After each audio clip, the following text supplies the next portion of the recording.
Assalamu алейкум, урматтуу мекендештер. Акыркы күндөрү 3 видео көрдүм. Шайлоого келгиле деп чакырган. Рахмат сиздерге мырзалар. Мен да ошолордун катарындамын.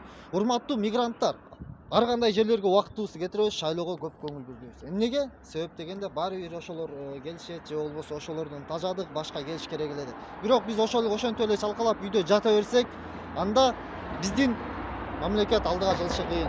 Мына эмне биринчи ар бирөөбүз өзүбүзгө суроо береличи, эмне себептен биз мигрант болуп жүрөбүз деп. Себеп дегенде ушул шайлоолорго активдүү катышпагандан, ушул шайлоолорго активдүү катышып, биз өзүбүздүн жүрөгүбүз менен ишенген партияны тандаганыбызда, анда мындай болбойт болчу. Бирок азыр да кеч эмес, азыр да келиңиздер, чакырабыз баарын. Бирок ошо шайлоого келип жөн эле шайлап койбостон биринчи таанышыңыздар. Бирок ага чейин таанышканча чейин бияка келип каттоого туруп коюшуңуздар керек. Каттоого туруш үчүн кандай туруш керек, эмне кылыш керек, кыска нуска видеодон көрөсүздөр.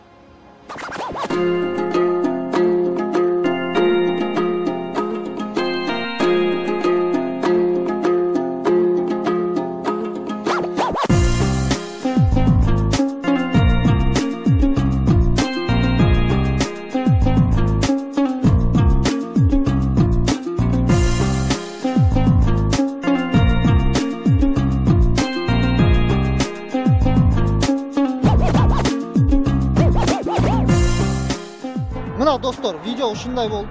Эми түшүнүктүү эле болду деп ойлойм. Эгерде түшүнбөсө, алдыга комментарийге жазыңыздар, сурооңуздар болсо, тааныштарга айтыңыздар, туугандарга айтыңыздар. Мисалга алалы, Кыргызстанда, может быть, биздин туугандарыбыз эле акча алып атышы мүмкүн.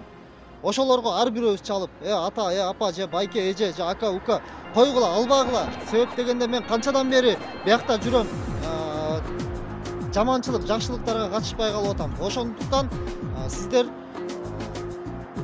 биз чогуу болуш үчүн, мамлекет өнүгүш үчүн албетте жакшы адамдар келиш керек экен. Жакшы адамдар келиш үчүн мына ушундай партиялар шайлоо аркылуу менен гана келет экенбизdir. Шайлоо, бир гана шайлоо достор. Көтөрүлүп баарын кетирип да революция кылып көрдүк, туурабы? Баарын кетирбесек де көтөрүлүп эки жолу революция кылдык. Ошон үчүн шайлоо. Шайлоого келебиз, шайлайбыз, ынтымакты сактайбыз. Ошо достор.